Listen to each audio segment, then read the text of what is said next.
আমরা বেশিরভাগ মানুষ রমজান মাসে ফজরের নামাজ পড়ে এসে ঘুম দেই। আপনার যদি রাতে ঘুম না পুরে আবার দিনে ডিউটি থাকে, ঘুম একটু যদি যাওয়াই লাগে, তো ফজরের পর ঘুমাবেন না। আলহামদুলিল্লাহ, আমাদের বাসায় আমরা এটার প্র্যাকটিসটা প্রতি বছর খুব হার্ডলি করার চেষ্টা করি। ফজরের পর কোনো ঘুম নেই, ফজরের পর একটু কোরআন তেলাওয়াত করেন। প্রথম চোখ ভেঙে আসবে, কারণ আপনি ভোর রাতে উঠছেন, অভ্যাস নাই। যাতে চোখে ঘুম না আসে সেজন্য নানান বুদ্ধি বাইর করে ঘুম দূর করেন, একটু উঠবস করেন। ওই টাইমে বসে ফজরের পরে আপনি তেলাওয়াত করেন, জিকির আজকার করেন, সকাল সন্ধ্যার দোয়াগুলো পড়েন, এটা দোয়া করেন, রমজানের কিছু আমল করেন। এশরাকের নামাজের ওয়াক্ত হয়ে গেছে, 2 রাকাত নামাজ পড়ে এরপর আপনি পারলে দরকার হলে শুয়ে যান, কিন্তু ফজরের পর শুয়ে যাবেন না। এটা একটা ভুল, কারণ নবী করিম সাল্লাল্লাহু আলাইহি সাল্লাম সকালের এই সময়টার জন্য দোয়া করেছেন, আল্লাহুম্মা বারিক লি উম্মতি ফি বুকুরিহা, আল্লাহ আমার উম্মত জন্য সকালে এই সময়টাতে বরকত দান করুন। আর ওই সময় আপনি ঘুমায় থাকছেন। তো রমজান মাসে আমরা এটা ভুল করি, এটা আমরা করব না যথাসম্ভব। তারপর 14 নম্বর ভুল হলো, আমরা যারা নিয়মিত আজানের জবাব দেই, আজানের জবাব দেওয়া একটা আমল, আপনারা জানেন তো, মুয়াজ্জিন যা বলে তার সাথে সাথে তা বলা, তার পরপর সেটা বলা। মুয়াজ্জিন যখন আল্লাহু আকবার বলে, তখন আপনিও আস্তে আস্তে করে আল্লাহু আকবার বলবে। মুয়াজ্জিন আবার যখন আল্লাহু আকবার বলবে, আপনিও আল্লাহু আকবার বলবে। মুয়াজ্জিন যখন আশহাদু আল্লা ইলাহা ইল্লাল্লাহ বলবে, আপনিও আশহাদু আল্লা ইলাহা ইল্লাল্লাহ বলবেন। মুয়াজ্জিন যখন আশহাদু আন্না মুহাম্মাদুর রাসূলুল্লাহ বলবে, আপনি কি বলবেন? আশহাদু আন্না মুহাম্মাদুর রাসূলুল্লাহই বলবেন। অনেকে সাল্লাল্লাহু আলাইহি সাল্লাম পড়ে, সাল্লাল্লাহু আলাইহি সাল্লাম পড়বেন হলো আজানের শেষে, কিন্তু আজান চলাকালীন আশহাদু আন্না মুহাম্মাদুর রাসূলুল্লাহই বলবেন। সহিহ মুসলিমের আজানের জবাব দেওয়ার অধ্যায়ে পরিষ্কারভাবে নবী সাল্লাল্লাহু আলাইহি ওয়াসাল্লাম শিক্ষা দিয়েছেন। ইমাম মুয়াজ্জিন যখন বলবে, ইযা ক্বালা আশহাদু আন্না মুহাম্মাদুর রাসূলুল্লাহ ফাকুলু আশহাদু আন্না মুহাম্মাদুর রাসূলুল্লাহ, তখন আমরা আশহাদু আন্না মুহাম্মাদুর রাসূলুল্লাহ বলবো। এরপর হাইয়া আলাস সালাহ হাইয়া আল ফালাহ যখন বলবে, তখন লা হাওলা ওয়ালা কুওয়াতা ইল্লা বলবো। এরপর আল্লাহু আকবার বললে তাই বলবো, লা ইলাহা ইল্লাল্লাহ বলার সময় তাই বলবো। তারপরে আজানের জবাব দেবো, দুরূদ পড়বো, দোয়া পড়বো। এই যে আজানের জবাব, এটাতে লাভ হয় কি জানেন? মুয়াজ্জিন আজান দিয়ে যেই সওয়াব পায়, আজানের যারা মুখে জবাব দেয়, মুয়াজ্জিনের সাথে সাথে বলে, তাদেরকে আল্লাহ তাআলা সমপরিমাণ সওয়াব দান করে। আর মুয়াজ্জিন কি পরিমাণ সওয়াব পায় সেটা কি জানেন? কোন মুয়াজ্জিন যদি আল্লাহকে খুশি করার জন্য আজান দেয়, দুনিয়ার উদ্দেশ্য তার কাছে না থাকে, বরং আল্লাহকে খুশি করাটাই তার উদ্দেশ্য থাকে, তাহলে এই মুয়াজ্জিনের ফজিলত হলো, ওই মুয়াজ্জিনের আজান শুনে যত মানুষ মসজিদে আসবে, ওই ওয়াক্ত নামাজে যত মানুষ শামিল হবে, সবাই যে পরিমাণ সওয়াব পাবে, যার যার অ্যাকাউন্টে যাবে, বোনাস হিসাবে সবার সমপরিমাণ সওয়াব মুয়াজ্জিনকে দেওয়া হবে। আর আপনি মুয়াজ্জিনি না করে শুধু আজানের জবাব দিলেও সেই মর্যাদা বোনাস হিসাবে আল্লাহ তাআলা আপনাকে দান করবে। এই হাদিসের ফজিলত একবার আরো 10, 12, 13 বছর আগে কোন এক জায়গায় আমি বলেছিলাম, সৌদি আরবে থাকতে। তখন এক ভদ্র মহিলা আমাকে বললেন, হুজুর, এই হাদিসটা আপনার কাছ থেকে শেখার পর, জানার পর থেকে আমি মক্কা শরীফের লাইভ আজান নিয়মিত, ওই টাইমে আমি রেডিও শুনি না, মোবাইলে বিভিন্নভাবে লাইভ আজানটা আমি শোনার চেষ্টা করি এবং ওই মুয়াজ্জিনের সাথে সাথে জবাব দেওয়ার চেষ্টা করি। কারণ আমার যখন এটা জানা হলো যে মুয়াজ্জিন যত পরিমাণ সওয়াব পাবে তত পরিমাণ সওয়াব পাওয়া যাবে, তো মক্কার মুয়াজ্জিন সাহেবের আজান শুনে যত মানুষ প্রতি ওয়াক্তে নামাজ পড়ে, এত বেশি নামাজ তো দুনিয়ার অন্য কোনো মসজিদে প্রত্যেক ওয়াক্তে পড়ে না।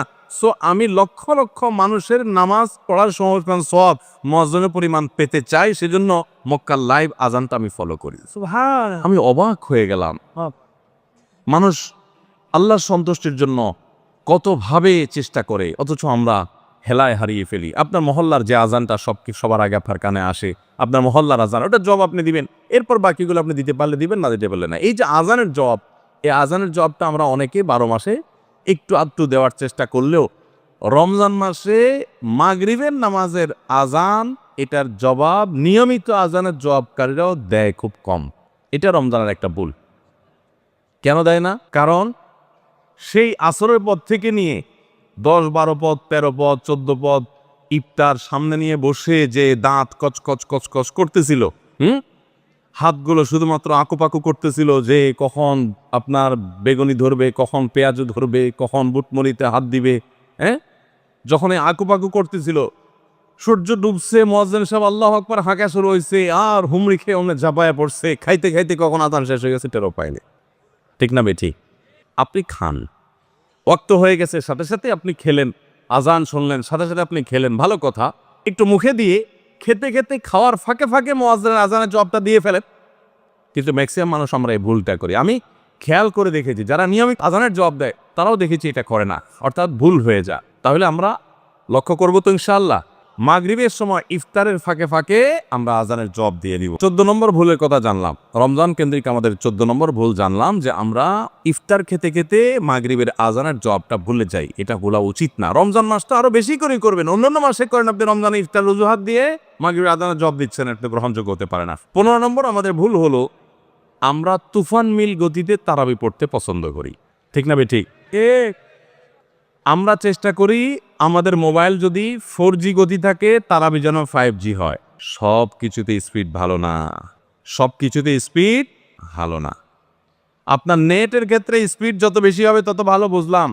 তারাবির ক্ষেত্রে ওই তারাবির কোয়ালিটি বেশি হবে যেই তারাবি ধীরে সুস্থে হবে, আস্তে আস্তে হবে, শান্তভাবে হবে, বেশি সময় নিয়ে হবে। আমরা এখনো এত অজ্ঞানতার মধ্যে আছি ধর্মের ব্যাপারে। আমাদের অনেক এলাকার মুসল্লিদেরকে আমি দেখেছি, এখনও দেখা যাক কম্পিটিশনে লিপ্ত হয়। এক এলাকার মুসল্লি অন্য এক এলাকার মুসল্লিরা দেখলে বলে, দোস্ত তোদের তারাবির কি অবস্থা? বলো যে দোস্ত ভালোই, তো নতুন হাফেজ নিয়োগ পাইছে তোদের এখানে, তারাবি কতক্ষণ লাগে? বলো দোস্ত 1 ঘন্টা 5 মিনিট। তো এবার আগের দোস্ত বলে যে বলস কি, আমার তো 55 মিনিটে শেষ। মানে খুব প্রাউড ফিল করতেছে যে আমাদের হাফেজ এত টুকুর হাফেজ যে 55 মিনিটে শেষ করে ফেলা। শুনেন, হাফেজদের একটা গোমর বলি আপনাদেরকে। গোমরটা হইল হাফেজদের জন্য তাড়াতাড়ি পড়াটা অনেক সহজ, আস্তে পড়া এটা সব হাফেজ পারে না। বুঝতে পারছেন? যারা গাড়ি চালাতে পারেন, ড্রাইভিং জানেন, তারা ভালো করে বুঝবেন। গাড়ি জোরে চালাইতে খুব বেশি যোগ্যতা লাগে না, গাড়ি আস্তে চালানোর জন্য যোগ্যতা লাগে। আমি জীবনে যখন প্রথম গাড়ির স্টিয়ারিং হুইল ধরে শেখা শুরু করি, আমাকে ট্রেনিং দিছে নেপালের একজন ভাই, আমার সহকর্মী, সৌদি আরবে ছিলেন, আলেম মানুষ, মদিনা ফারেক, শেখ রিয়াজুল হক। তো উনি আমাকে স্টিয়ারিং ধরে যখন আমি গাড়ি চালানো শুরু করছি, আপনারা যারা গাড়ি চালানো শিখাইছেন বা শিখতে দেখছেন দেখবেন, নতুন নতুন যারা ড্রাইভার হয় একদম বিসমিল্লাহ বলে মানে শুরু করে, যখন সাধারণত রাস্তাঘাট ফাঁকা থাকলে ভোরে এরকম সময় তো চালায়, তো তখন রাস্তা ফাঁকা পায়, আপনার স্কার্টের চাপ দিলে গাড়ি ভোঁ ভোঁ করে দৌড়ায়, শান্তি লাগে। আরও জোরে চাপ দেয়, আরও জোরে দৌড়ায়, শান্তি লাগে। তখন দেখবেন পাশে থাকা লোক বলে আস্তে আস্তে, মানে বেশি জোরে, কারণ আপনি কন্ট্রোল করতে পারবেন না। তো আমাকে তখন আমার ওই ড্রাইভিংয়ের যে শিক্ষক ছিলেন সে ভাই আমাকে বললেন, যখন আমি মোটামুটি চালাতে পারি, অসুবিধা নাই, তখন উনি আমাকে বললেন, আপনার জন্য এখন সবচেয়ে বড় টেস্ট হলো কত আস্তে চালাতে পারে। বিশেষ করে ম্যানুয়াল গিয়ারের গাড়ি যদি হয়, আর যদি পরীক্ষা হয় সবচেয়ে আস্তে চালানো, তো নতুন ড্রাইভার বেশিরভাগই ফেল করবে। কারণ আস্তে চালাতে গেলে একটু পরে স্টার্ট বন্ধ হয়ে যাবে, ব্যালেন্স রাখতে পারবে না। তো আমি দেখলাম ঠিক আমারও সে একই অবস্থা হচ্ছে, আস্তে তো পারি না।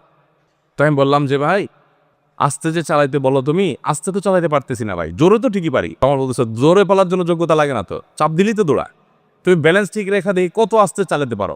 সে আমার গাড়ি থেকে নাইমা বলতেছে আমি পাশে হাঁটবো আস্তে আস্তে, আমার গতিতে তুমি গাড়ি চালাবা দেখি পারো কিনা। আমি তো পারতেছি না, বলো যে না তুমি এখনো পাকা হও নাই।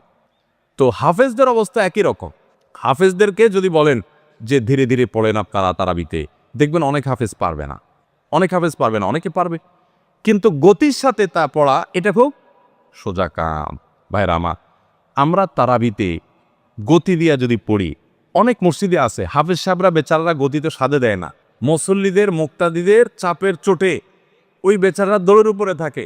হুজুর আপনার এত দেরি হয় কেন? পাশের মসজিদে মুসল্লিরা চলে আসে আমাদের আগে, রাস্তাঘাটে দোকানে এসে তারা চা খাওয়া শুরু করে, আমরা পরে বাইর হয়ে আমাদের মানিজ্যতা লাগে যে তোদের হাফেজ ভালো হাফেজ না। বুঝতে পেরেছেন? ওই কোপাল পড়ারা বুঝতেছে না যে তাড়াহুড়ো করাটা ভালো হাফেজ হওয়ার লক্ষণ না। তো এই জন্য ভাই, তারাবিতে অতিরিক্ত তাড়াহুড়া করা এটা হলো আমাদের বড় একটা ভুল। ঢাকার ধানমন্ডি তাকওয়া মসজিদে আমাদের মুফতি সাইফুল ইসলাম ভাই আজকের অতিথি, ওনার মসজিদে আমি একবার তারাবি করেছি। সুবহানাল্লাহ, এত ধীরস্থিরতার তারাবি আমি জীবনে কোথাও দেখিনি। এত ধীরস্থিরতার তারাবি, কিয়ামুল লাইল শেষ দশকে যে পড়ে, এত লম্বা সময় নিয়ে এত আস্তে আস্তে পড়েন। আলহামদুলিল্লাহ, মসজিদ ভর্তি মুসল্লি থাকে, পুরো ঢাকা থেকে মানুষ যায়। এরকম মসজিদ বাংলাদেশে আরও আছে, হাতে গোনা খুব কম। আমি অবশ্য তারাবিটা আমার বাসার নিচে আমার ছেলের ইমামতিতে সাধারণত পড়ি। তো যাই হোক, মসজিদে তারাবি এত ধীরস্থিরতার সাথে আমি ওখানে সবচেয়ে বেশি দেখেছি, আরও অন্যান্য জায়গায় থাকতে পারে। এই জন্য ভাইরা আমার, রমজানের ভুলগুলোর একটা হলো যে তারাবিতে তাড়াহুড়ো করি আমরা। তাড়াহুড়ো করবেন না। আপনার হাফেজ সাহেবকে যদি আপনি খুব গতিতে পড়তে বলেন, এক পারা যদি প্রথম কয়েকদিন তো 1.5 পারা পড়ে, এরপরে 1 পারা করে পড়ে শেষ পর্যন্ত। 1 পারা পড়তে এশার নামাজ সহজ যদি তার তাড়াহুড়া করে পড়তে যদি 1 ঘন্টার সময় লাগে, তো ধীরস্থিরতার সাথে পড়লে 1 ঘন্টা বড় জোর 10 মিনিট সময় লাগবে। 5 থেকে 10 মিনিটের পার্থক্য, এর বেশি না। 5-10 মিনিটের জন্য আপনার পুরো 1 ঘন্টা তারাবিটা আপনি বরবাদ হয়ে যেতে পারে। যদি অতিরিক্ত তাড়াহুড়া হয়, অস্পষ্ট থাকে, তাহলে তারাবি পড়ার কোনো মানেই থাকতে পারে না। এজন্য তারাবিতে তাড়াহুড়ো করবেন না, ধীরস্থিরতার সাথে পড়বেন। এবং এই বছর বিশেষ করে আমরা ওই যে তারাবির সালাতে কোরআনের বার্তা বইটা লিখেছি, এটার উদ্দেশ্য হলো তারাবি যাতে আপনার কাছে বোঝা মনে না হয়, তাড়াতাড়ি শেষ করে দিতে আপনার মনে না চায়। আপনি আগে থেকে একটু বইটা দেখে যাবেন যে আজকের তারাবিতে কি কি আছে, কোন নবীর ঘটনা আছে। যখন ওই আয়াতগুলো তেলাওয়াত করা শুরু করবে তখন আপনি রিলেট করতে পারবেন, আপনার কাছে ভালো লাগে কাজ করবে, তারাবিটা আপনার কাছে বোঝা মনে হবে না। তাহলে 15 নম্বর ভুল হলো তারাবিতে তাড়াহুড়ো করা। আরেকটা বিষয় আছে, সেটা হলো তারাবির 4 রাকাত পর পর দোয়া পড়া। কি দোয়া জানো? আমি 2-3 শব্দ পারি, সুবহানাজিল মুলকি ওয়াল মালাকুতি, এতটুকু পারি। এরপরে কি আপনারা জানেন ভালো, যেহেতু কোরআনে কোথাও পাই নাই এজন্য আমি তো জানি না, শুধু পাবলিকের মুখোমুখি শুনছে ছোটবেলা থেকে, কিন্তু বই বস্তুই কোথাও পাই নাই কোরআন হাদিসে। তো এই জন্য তারাবির 4 রাকাতের পরপর এরকম দোয়ার কোনো কথা কোরআন বা হাদিসে নাই। 4 রাকাত পরপর সময় দেওয়া হয় কেন জানেন? এটা রেস্টের টাইম। যে 4 রাকাত পড়ছেন একটু রেস্ট করেন। আপনি তখন শুরু করছেন সুবহানাল মুলক ওয়াল মালাকুতে, আরো রেস্ট আপনার নষ্ট হলো। তো এই জন্য তো আপনাকে সময় দেওয়া হয়নি। তো এই জন্য তারাবির এই ভুলগুলো আমাদের একটা ভুল রমজান কেন্দ্রিক। 16 নম্বর ভুল হলো মোবাইল, টেলিভিশন এবং এই জাতীয় ডিভাইসগুলোতে আমরা অনেকে গেমস ইত্যাদি খেলে সময় নষ্ট করি। কারণ দুপুরে খাবারের সময় কাজ নাই, অবসর থাকি, তো দেখা যায় মোবাইলে নষ্ট করে সময়। মহিলারা অনেক সময় রিমোট নিয়ে বসে টেলিভিশনের সামনে সময় নষ্ট করেন, অনেক সময় গেমস খেলে সময় নষ্ট করেন, অনেকে ঘুমায় থাকেন অতিরিক্ত। প্রবাস জীবনে অনেকে আছে ঘন্টায় ঘন্টা এভাবে সময় নষ্ট করেন, কারণ দুপুরে খাবার নাই, সকালে খাবার নাই, সময়গুলোর কাজে লাগানোর সুযোগ না পান না। তো এটা বড় ভুল। আপনার রমজানের এই সময়গুলো অনেক দামি, এই সময়গুলো এভাবে নষ্ট করাটা আপনার রমজানকে নষ্ট করার শামিল। এটা হলো 16 নম্বর ভুল। 17 নম্বর ভুল হলো ইফতারের সময় দোয়া করতে হয়, এটা আমরা জানি সবাই। ইফতার খেতে দোয়া আছে সেটাও জানি, বিসমিল্লাহ বলে ইফতার খেলাম, ইফতার খাওয়ার পর দোয়া পড়বো আমরা, জাহাবাজ জামা অফতারলিতুল উরুক ওয়াসাবাতাল আজরু ইনশাআল্লাহ, অথবা আল্লাহুম্মা লাকা সুমতু আলা রিজকিকা আফতারতু। আমরা দোয়া এটা জানি সবাই। কিন্তু কেউ যদি আপনাকে ইফতারের দাওয়াত দেয়, ইফতার করায়, তখন তার জন্য একটা দোয়া আছে, ওইটা আমরা ম্যাক্সিমাম মানুষ জানি না। বলবো সেটা, সেই দোয়াটা হলো নবী করিম সাল্লাল্লাহু আলাইহি সাল্লাম তাকে কেউ ইফতার করালে তিনি তার জন্য দোয়া করতেন, আকালা তাআমাকুমুল আবরার ওয়াসাল্লাত আলাইকুমুল মালাইকা ওয়া আফতার ইনদাকুমুস সাইমুন। তোমাদের খাবার যেন নেককাররা খায়, হ্যাঁ, এবং তোমাদের উপর ফেরেশতারা যেন তোমাদের জন্য দোয়া করে, আর তোমাদের খাবার যেন রোজাদাররা খায়, ইফতার করে। কেউ ইফতার করে তার জন্য এই দোয়া করা সুন্নাত, এটা আমরা অনেকে চাই না। তো এই দোয়া না করা, এটা আমার মনে হয় আমাদের সমাজের ম্যাক্সিমাম মানুষের মধ্যে আছে, যে আমরা দোয়া করি না। ইফতার কেউ খাওয়াইলে খেয়ে চলে আসি, বড়দের অন্য দোয়া পড়ে, কিন্তু এই দোয়া পড়া সুন্নাত এটা আমরা জানি না। তাহলে এটা একটা ভুল আমাদের রমজান কেন্দ্রিক। 18 নম্বর ভুল হলো এতেকাফ না করা এবং পরিবারকে শেষ 10 দিনে ঘুম থেকে জাগিয়ে না তোলা। রমজানের শেষ 10 দিন এতেকাফ করা হলো রমজানের সবচাইতে তৃপ্তিদায়ক ইবাদত। যেই ইবাদতের তৃপ্তি আপনি নগদে পাবেন সেটা হলো রমজানের শেষ দশকের এতেকাফ। দুঃখজনক বিষয় হলো ম্যাক্সিমাম মানুষ আমাদের দেশে মসজিদগুলোতে দেখা যায় এতেকাফের লোক পাওয়া যায় না, টাকা দিয়ে লোক ভাড়া করে এতেকাফে রাখা লাগে। একটা দুঃখজনক ব্যাপার। তো রমজানের একটা গুরুত্বপূর্ণ আমল হলো এই এতেকাফ, এটা আমরা করি না। চেষ্টা করবো তো ইনশাআল্লাহ। একবার যদি আপনি এতেকাফ করেন, এতেকাফের মজা যদি একবার পেয়ে যান, বিশেষ করে কয়েকজন ইবাদত গুজার মানুষ সাথে থাকেন, একটা পরিবেশমান, আপনাকে জীবনে এতেকাফ থেকে কেউ আর ঠেকাতে পারবে না, দূরে রাখতে পারবে না। এতেকাফ আপনি করেই ছাড়বেন, এত মজার ইবাদত। সাথে রমজানের শেষ দশকে নবী সাল্লাল্লাহু আলাইহি সাল্লাম পরিবারের লোকদেরকে ঘুম থেকে ডেকে তুলতেন, আমরা এটা করি না। পরিবারের লোকদেরকে সহ পুরা পরিবার মিলে একসাথে ইবাদতবন্দি করা শেষ দশকে, এটা গুরুত্বপূর্ণ একটা ইবাদত। তাহলে 18 নম্বর ভুল হলো ইতিকাফ না করা, পরিবারকে শেষ দশকে না জাগানো। 19 নম্বর ভুল হলো শেষ 10 দিন আসলে আমরা কেনাকাটা, শপিং, যারা শহরে আছে তারা গ্রামের বাড়িতে যায় ঈদ করা, এগুলোর পেছনে আমরা ব্যস্ত হয়ে যাই। শেষ 10 দিন হলো ইবাদতের সবচেয়ে গুরুত্বপূর্ণ সময়। রমজানের আসল টাইম হলো শেষ 10 দিন, সবে কদর ওর মধ্যেই আছে, অথচ আমরা সেই সময়টাতে সবচেয়ে বেশি অবহেলা কাটাই। এটা রমজানের একটা বড় ভুল। আর 20 নম্বর এবং সর্বশেষ যেটা বলতে চাই সেটা হলো যে অনেকে আমরা ফিতরাটা সময় মতো দেই না। ফিতরাটা হলো চাঁদ উঠছে তখন থেকে নিয়ে ঈদুল ফিতরের নামাজের আগ পর্যন্ত এই সময়ের মধ্যে দিয়ে দিবেন। এত অল্প সময়ের মধ্যে, রাতের মধ্যে গরিব যদি খুঁজে না পান তাহলে 1 দিন 2 দিন আগে থেকেও দিতে পারবেন, কিন্তু কোনো অবস্থাতে ঈদের নামাজের পরে ফিতরা দিলে সেটা ফিতরা আদায় হবে না। তাহলে ভাইরা আমার, এই 20টা ভুল যদি আমরা সংশোধন করতে পারি, এগুলোর প্রতি যদি আমরা খেয়াল রাখতে পারি, তাহলে আশা করা যায় আমাদের রমজানটা বড় সুন্দর হবে, অর্থবহ হবে। এই রমজানটা আমাদেরকে তাকওয়া অর্জন করাবে এবং সফল এবং সার্থক রমজান আমরা কাটাতে পারবো। চেষ্টা করবো তো ইনশাআল্লাহ।